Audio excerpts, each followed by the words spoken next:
he escrito una historia sobre los meses en los que Thomas Riddle y Merope Gaunt estuvieron juntos, y me gustaría explicar por qué he tomado las decisiones que he tomado. No sé si esto se convertirá en una serie de análisis cortos sobre elementos de la saga de Harry Potter, pero si acaba siendo así, dadle me gusta a este vídeo y dejadme un comentario para hacerme saber si os interesa. Qué menos que empezar por el principio, pero por el principio del todo, por, supuestamente, los orígenes del que no debe ser nombrado, de Lord Voldemort. Énfasis en supuestamente. Sí, vamos a hablar de algo que me lleva tocando las narices desde hace ya un tiempo, y es la idea de que Merope Gaunt, la madre del pequeño Tom Riddle, es la responsable, de alguna manera, no sé cómo, de que el niño acabara siendo un tirano homicida porque le dio una poción de amor a su padre y por tanto nació de una unión sin amor. Primero, estoy segura de que a los hijos de las víctimas de la V palabra les sienta genial esa comparación. Y segundo, como vais a ver en un momento, lo de la poción de amor es una especulación de Dumbledore, del que yo creo que tenemos suficientes razones en todos los libros para pensar que igual no está diciendo la verdad. Por cierto, para distinguirlos, a Riddle padre le diré Thomas y al hijo Tom, ¿de acuerdo? Una cosa importante antes de continuar, no voy a utilizar material ni de Pottermore ni mucho menos de los parches en Twitter, lo llamaré X cuando Elon Musk agarre una pala y se ponga a trabajar, de J.K. Rowling. Para estos vídeos me basaré casi totalmente lo que está plasmado en los 7 libros. Aviso. La siguiente historia contiene descripciones de violencia doméstica, maltrato juvenil, lenguaje agresivo y negligencia parental. Si eres sensible a cualquiera de estos temas, por favor, cierra el vídeo y si decides seguir viendo, velo bajo tu propio riesgo. Me veo en la obligación de hacer esta aclaración porque hay mucha gente que seguro que me va a poner en comentarios que por qué le doy vueltas a una saga para niños. Y mirad, si la saga de Harry Potter hubiera mantenido el tono infantil y de bajo riesgo del primer libro, no estaríamos hoy en día teniendo esta conversación. Pero, como vais a ver en un momento, la saga no mantiene este tono ni de coña. Y en el caso del príncipe mestizo está bastante claro por el lenguaje que utiliza y por el tono con el que trata según qué temas que no está escrito para niños. ¿Por qué creéis que Hazbin Hotel está calificada por Amazon para mayores de 18 años? En fin, no me enrollo más. Vamos con la historia de Merope Gaunt. Conocemos a Merope Gaunt en el capítulo 10, La casa de los Gaunt, del libro del príncipe mestizo, cuando Dumbledore le enseña a Harry uno de los recuerdos que guarda en el armario de su despacho. El recuerdo pertenece a un auror, policía mágico, del Ministerio de Magia británico, Bob Ogden, que en el verano de 1925 fue a la casa de los Gaunt para arrestar al hijo mayor, Morfin, porque realizó magia para atacar a un Muggle, y esto rompe la ley del Estatuto del Secreto, ley que obliga a los magos a ocultarse de los Muggles, y que es una soberana gilipollez, pero no viene al caso en el presente vídeo. Después de tener un encontronazo con Morfin, Marvolo Gaunt, el padre, invita a regañadientes a Ogden a entrar en la casa, y ahí está la hija de Marvolo, Merope.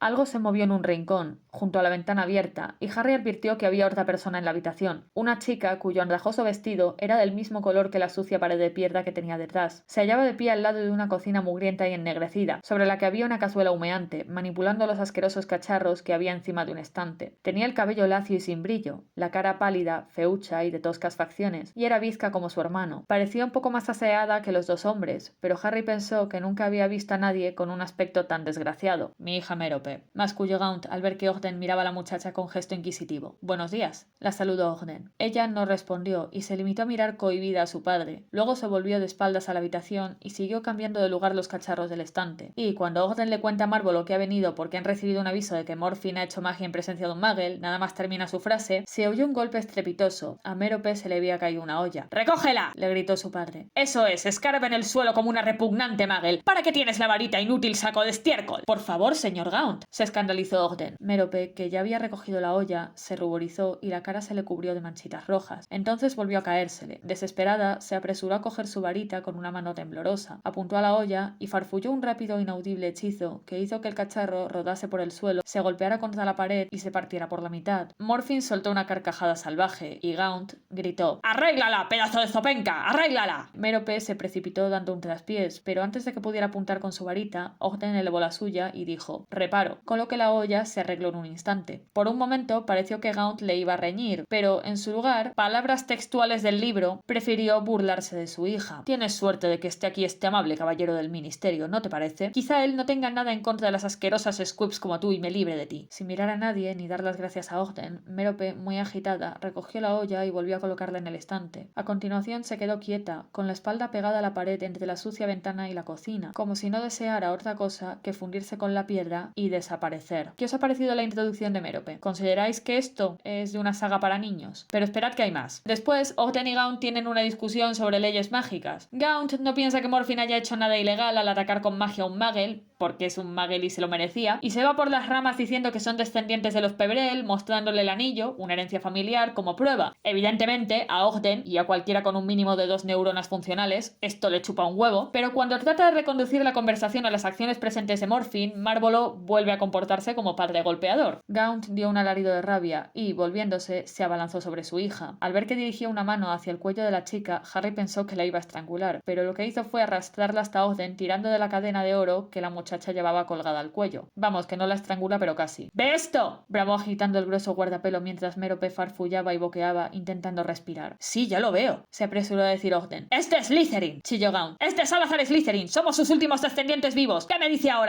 Su hija se ahoga, se alarmó Ogden, pero Gaunt ya había soltado a Mérope, que, tambaleándose, regresó al rincón y se quedó allí frotándose el cuello y recuperando el resuello. Ahora os pregunto, ¿cuál sería el procedimiento lógico de actuación después de ser testigo presencial de tal nivel de violencia de un padre a su propia hija? A. Arrestarle inmediatamente y llevarle ante la justicia. B. Quedarte a seguir charlando como si no acabaras de ver lo que acabas de ver, tratando de hablar racionalmente con un psicópata. Efectivamente, la respuesta es la B. Así que Ogden les informa que Morphine tendrá que acudir a una citación judicial en el Ministerio de Magia el día 14 de septiembre y, en ese momento, son interrumpidos por el sonido de unos cascos de caballo y las risas y voces de 2 personas. Esos son Thomas Riddle y una chica llamada Cecilia. ¡Oh, qué monstruosidad!, dijo una cantarina voz de mujer. A pesar de provenir del exterior, las palabras se oyeron con tanta claridad como si las hubieran pronunciado en la habitación. ¿Cómo es que tu padre no ha hecho derribar esta casucha, Tom? No es nuestra, respondió el aludido. Todo lo que hay al otro lado del valle nos pertenece, pero esta casa es de un viejo vagabundo llamado Gaunt y de sus hijos. El hijo está loco, tendrías que oír las historias que cuentan sobre él en el pueblo. Tom, dijo entonces la mujer ya delante de la casa. Quizá me equivoque, pero creo que alguien ha clavado una serpiente en la puerta. Vaya, tienes razón, exclamó el hombre. Debe haber sido el hijo. Ya te digo que no está bien de la cabeza. No la mires, Cecilia querida. Los sonidos de los cascabeles y los cascos se alejaron poco a poco. Ya cuando Thomas y Cecilia se han ido, tanto Marvolo como Morphine parecen olvidarse de que hay un auror del ministerio presente, y no les culpo porque hasta el último minuto no hace nada, porque ocurre lo siguiente. Querida, susurró Morphine en Parcel mirando a su hermana. La ha llamado querida. Ya ves, de cualquier modo no te habría querido a ti. Mérope estaba tan pálida que Harry temió que se desmayara de un momento a otro. ¿Cómo?, dijo Gaunt con aspereza mirando primero a su hijo y luego a su hija. ¿Qué acabas de decir, Morphine? Le gusta mirar ese Muggle, explicó Morphine, contemplando con maldad a su hermana, que estaba aterrorizada. Siempre sale al jardín cuando él pasa y lo espía desde detrás del seto, ¿verdad? Y anoche... Mérope sacudió la cabeza con brusquedad e imploró en silencio, pero Morphine siguió sin piedad. Anoche se asomó a la ventana para verlo cuando volví a casa, ¿verdad? ¿Que te asomaste a la ventana para ver a un Muggle?, dijo Gaunt sin levantar la voz. Los 3 Gaunt se comportaban como si no se acordaran de Ogden, que parecía desconcertado e irritado ante aquella nueva serie de silbidos y sonidos ásperos. ¿Es eso cierto?, inquirió el padre como si no pudiera creérselo y dio un par de pasos hacia la aterrada muchacha. Mi hija, una descendiente sangre limpia de Salazar Slytherin, coqueteando con un nauseabundo Muggle de venas roñosas, añadió con crueldad. Mérope negó de nuevo con la cabeza frenéticamente y apretó el cuerpo contra la pared. Por lo visto, se había quedado sin habla. En verdad, Mérope no ha hablado en todo el rato desde que llegó Ogden. Pero le di, parde, dijo Morphine riendo. Le di cuando pasaba por el sendero, y lleno de urticaria ya no estaba tan guapo, ¿verdad que no, Mérope? ¡Inepta! ¡Repugnante Squib! ¡Sucia traidora a la sangre!, rugió Gaunt, perdiendo el control, y cerró las manos en torno al cuello de su hija. Entonces, Ogden decide recordarle a los lectores que existe y lanza un hechizo para apartar a Marvolo de Mérope, y después empieza a pelearse con él y Morphine. Al final, Ogden se va corriendo a por unos 15 aurores de refuerzo y consiguen arrestar tanto a Marvolo como Morphine. Morphine acaba condenado a 3 años en Azkaban, en la prisión mágica, que es una caja de gusanos que podemos abrir en otro momento, y Marvolo a 6 meses, porque había sido herido de gravedad en el enfrentamiento con los aurores y, además, era ya más mayor que la mierda. Sí, le condenan por defender a su hijo, algo normal en un padre, pero no por intentar asesinar a su hija y haber sido abusivo y negligente con ella. Harry le pregunta a Dumbledore que qué fue de Mérope y él solo le dice que sobrevivió. Lo dice tal cual. Se ve que el inútil de Ogden, además de quitarle a su padre de encima, no hizo nada por ayudarla, ni la mencionó en el juicio a Marvolo. A Mérope simplemente la dejaron sola en la cabaña, sin recursos económicos ni nadie que pudiera ayudarla, en la Inglaterra de los años 20, siendo poco agraciada, sin ningún tipo de educación formal y, potencialmente, con un enorme trauma psicológico por todos los años que había sido abusada por Marvolo. Y todavía Dumbledore tiene los santos huevazos de decir que ahora ella era libre. Ya podía hacer lo que quería y dar rienda suelta a sus habilidades mágicas. Y yo pregunto, ¿qué habilidades mágicas si nunca había ido a Hogwarts y Marvolo solo le enseñaba hechizos domésticos para que le hiciera de criada, hijo de puta? En el capítulo 13, el Riddle secreto, Dumbledore sugiere que, probablemente, Merope engañara a Thomas Riddle para darle una poción de amor, para que éste se enamorara y se casara con ella. Voy a dejaros unos minutos para que le busquéis el sentido a esta afirmación pensando en todo lo que sabemos de Merope de tan solo 2 capítulos atrás. Tiempo. ¿Le habéis encontrado el sentido? Claro, es que no lo tiene. Dumbledore pretende que te creas que una chica que nunca había ido a Hogwarts, a la que su propio padre maltrataba física y psicológicamente, que no sabía más que 3 hechizos domésticos básicos porque el de criada era todo el valor que le daba y que apenas tenía recursos económicos, tenía los conocimientos y recursos necesarios para elaborar o comprar una poción de amor y la habilidad social requerida para engañar y manipular. Más allá del cómo se conocieron y de los rumores de la época, no se sabe nada de cómo fue la relación entre Thomas Riddle y Merope Gaunt. La poción de amor bien pudo ser un mito que se inventó la gente del pueblo para explicar por qué el hijo del principal terrateniente se había ido con la hija de un vagabundo. Porque claro, no puede ser simplemente que a él pudieran darle igual el protocolo, el físico y demás convenciones sociales, ¿no? Como Merope era poco agraciada, entonces ya nadie la va a amar si no es estando bajo algún tipo de hechizo, ¿verdad, JK? Qué gran mensaje para las niñas. Y antes de que nadie me diga nada en la caja de comentarios, no, tampoco se sabe qué relación tenían Thomas y la tal Cecilia. El único que sugiere una relación seria es Morfin, y solo lo está diciendo para molestar a su hermana y lanzar a Marvolo contra ella. Y si Dumbledore no es una fuente fiable, Morfin lo es todavía menos, teniendo en cuenta que unos capítulos más adelante, cuando Dumbledore le enseña a Harry un recuerdo de Tom Riddle, encontrándose con Morfin, Morfin llama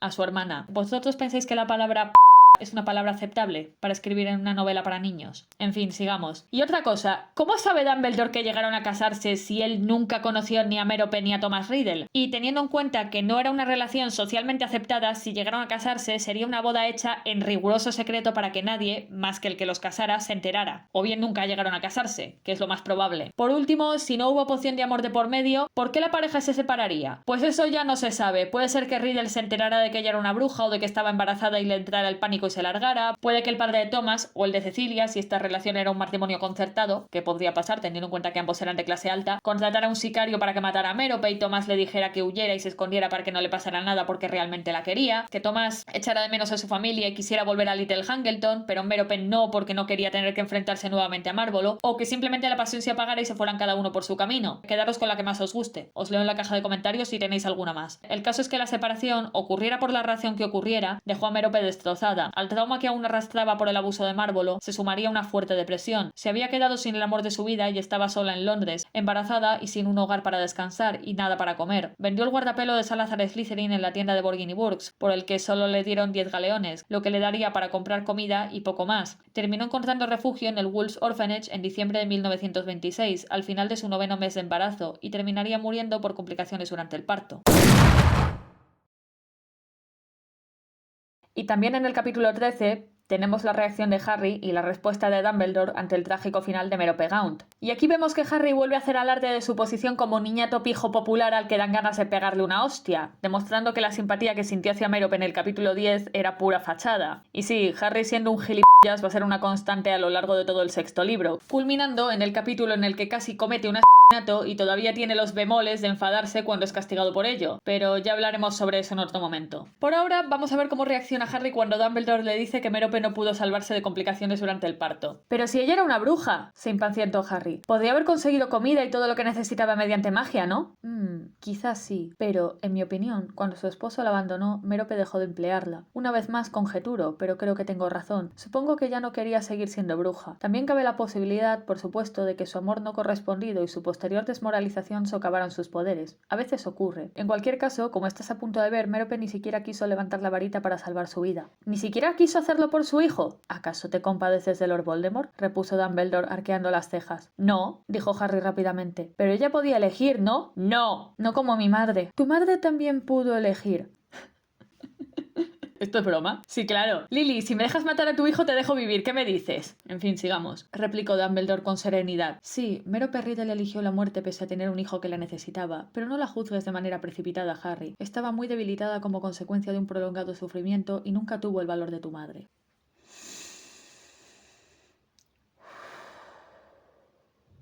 Tranquila, Nieves, tranquila. Solo es una novela. Solo es una novela, no es real. Vamos a ver si pensamos las cosas un poquito, ¿de acuerdo? Mérope nunca fue a Hogwarts. Marvolo no quería que fuera a Hogwarts porque no quería que su hija se mezclara con sangres sucias. La tenía encerrada en esa cabaña de mala muerte sin poder ver a nadie. Sabía el hechizo de reparar, el de mover objetos y el de limpiar porque seguramente ese era todo el valor que Marvolo le daba. Un hechizo para salvarse de complicaciones durante el parto no suena a un hechizo sencillo que pudiera salir bien a la primera, de forma urgente, que era lo que ella necesitaba.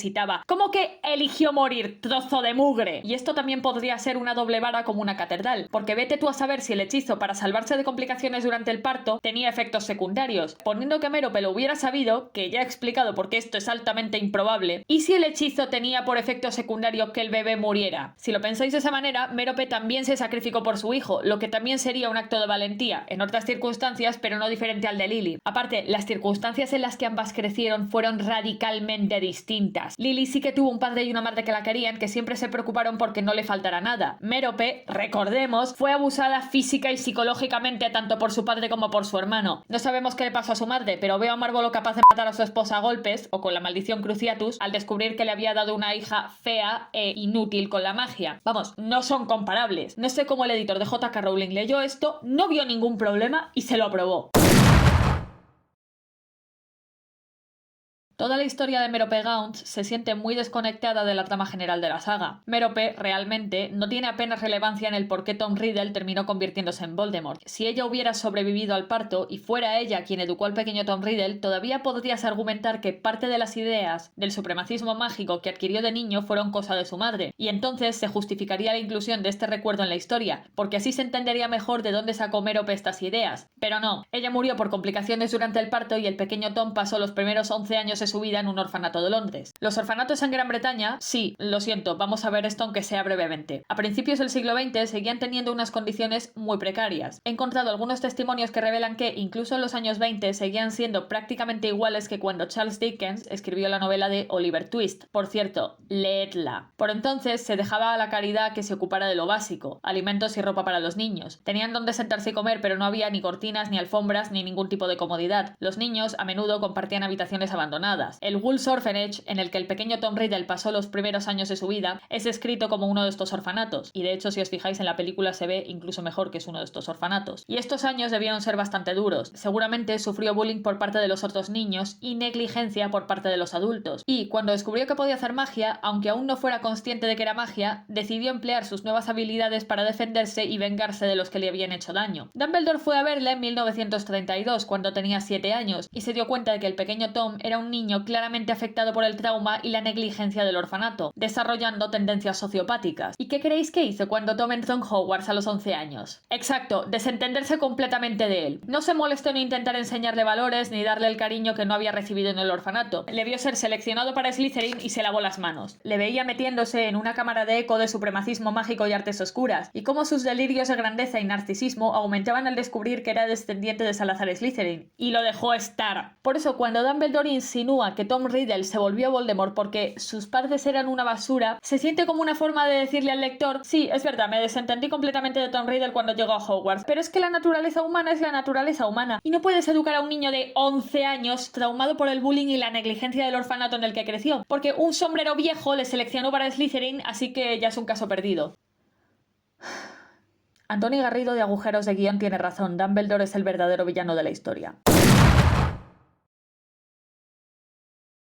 Así que bueno, por todo esto me apetecía escribir una historia sobre Thomas Riddle y Mérope Gaunt, una en la que se viera cómo fue su relación, sin chismes o rumores de la gente de Little Hangleton o las especulaciones de Dumbledore. La historia va desde que se conocieron hasta su separación, y sí, es una historia trágica. Ah, y por supuesto, sobra decir que esta es mi interpretación. Si alguien tiene alguna otra idea, de nuevo, ahí tiene la caja de comentarios. El primer capítulo es, en esencia, el recuerdo de Ogden del capítulo 10, pero poniendo el foco en Mérope y cómo se siente ella en esa situación, sin Dumbledore y Harry de por medio. También me ha dado por situar el pueblo de Little Hangleton en el condado de Kent, cerca de la ciudad de Canterbury. Sí, ya sé que la wiki de Harry Potter dice que se encuentra en Yorkshire, pero esto no se alude en ningún momento en los libros, ni en el capítulo 1 del Cáliz de Fuego, citado por este artículo de la wiki de Harry Potter, ni en la descripción más detallada del lugar que tenemos en el capítulo 10 del Príncipe Mestizo. Tampoco en el recuerdo de Tom Riddle, de cuando va al pueblo a por el anillo de Gaunt, se dice nada de dónde está Little Hangleton exactamente. Yo he elegido Kent porque la ciudad de Canterbury, en tren, está a 1 hora aproximadamente aproximadamente de Londres, y lo que sí se sabe es que Thomas y Mérope, cuando se fugaron del pueblo, se fueron a la capital británica. Otra cosa que me ha parecido interesante de incluir es algún recuerdo de la madre de Mérope. Ya he adelantado lo que yo sospecho que le debió ocurrir en este vídeo, así que no habrá sorpresas en ese departamento. Lo he hecho más que nada para dar una razón sentimental de por qué Mérope tardó tanto en vender el guardapelo de Salazar Slytherin para conseguir algo de dinero. Y hablando de dinero, he tomado la decisión de quitar todo el tema de los galeones y los sickles y la leche que les han dado de en medio. Harry Potter no es una historia de alta fantasía que ocurre en otro mundo, es una historia de brujos que viven en el mundo real, en este caso en la Gran Bretaña de los años 20. Los brujos usan libras como el resto de la gente del país. Todo el tema de que usen una moneda distinta, siendo una comunidad que es parte de la sociedad británica, suscita toda una enciclopedia de problemas que J.K. Rowling ni de coña está preparada para resolver. Y esto me lleva a hablar de otro gran problema que tiene la saga de Harry Potter, y que he tenido que parchear por mi cuenta, y es que Harry Potter, pese a ser una historia de 7 libros sobre las aventuras de un mago, no tiene un sistema de magia definido. Es, directamente, como he escuchado a otros decir antes, el sistema por toda la cara. Los hechizos aparecen y desaparecen porque es conveniente para hacer avanzar la trama, y hay objetos y pociones que directamente destruyen el mundo por completo. Mi sistema de magia es sencillo, pero no se puede doblar fácilmente. La magia, en esencia, viene de los elementos de la naturaleza: agua, tierra, aire y fuego. Sí, lo sé, es básico, pero si se usa tanto es porque funciona, y además, esto, en cierto modo, ya está en la saga de Harry Potter, teniendo en cuenta que cada casa de Hogwarts es uno de estos elementos. Slytherin es agua, Gryffindor es fuego, Ravenclaw es aire y Hufflepuff es tierra. Desde la Edad de Hielo, los humanos han intentado aprender a controlar las fuerzas de la naturaleza, canalizando a través de sí la energía de los cuatro elementos, para poder sobrevivir y hacer avanzar sus sociedades. Sin embargo, había un lado peligroso. Al atraer tanta energía, muchos cuerpos no podían soportarlo, provocando agotamiento o, incluso, muerte por sobrecarga mágica. Se nota mucho que juego a los Sims, ¿verdad? A lo largo de los años, algunos humanos desarrollaron un gen mágico, el cual potenciaba su energía vital, haciendo que necesitaran atraer mucha menos energía de la naturaleza para realizar magia. Estos humanos empezaron entonces a ser conocidos como brujos. Con la invención de la varita, la práctica de la magia se volvió más accesible para aquellos humanos que no tenían ese gen mágico, pues la varita proporciona a la persona energía adicional. Esta es mi idea básica para un sistema de magia, y aún estoy intentando corregir algunas cositas. Dejadme lo que pensáis en los comentarios. Ahora, con todo esto aclarado, pasamos a los personajes. En primer lugar, Mérope. Teniendo en cuenta las circunstancias en las que ha crecido, se me ha ocurrido establecer que todas las noches, desde que se quedó sin madre, ha soñado con poder escapar de aquella cabaña de mala muerte. En el fondo, sí que le gusta hacer cosas como cocinar, pero la presión y la agresión de Marvolo no la dejaban disfrutar de ello. Y llevaba enamorada de Thomas Riddle desde que, cuando era un poco más joven, a los 14 años quizá, escuchó por la ventana de su habitación una melodía alegre, y, al asomarse, vio al joven tocando el violín en la orilla del riachuelo, junto a su caballo. Y esto me lleva a hablar de Thomas. Sí, he hecho que su pasión sea la música y que lo que más desee sea tocar en la Royal Opera House de Londres. Y esto es todo lo que puedo decir hasta ahora, porque si no os voy a contar la historia entera. La estaré publicando en la página Archive of Our Own, cuyo enlace tendréis en la descripción y en el comentario fijado. He decidido que prefiero utilizar AO3 para historias derivadas como esta y Wattpad para mis historias originales, como 1999, el fin del milenio.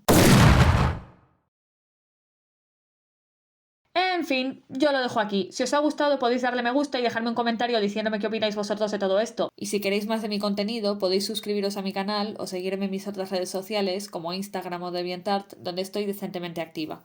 Y ahora, si os gusta mi contenido y queréis hacer un poco más por mí, podéis invitarme a un café a través de Ko-fi. En el último vídeo no lo dije, pero bueno, lo digo ahora. Sin más, me despido. Nos vemos en el próximo vídeo.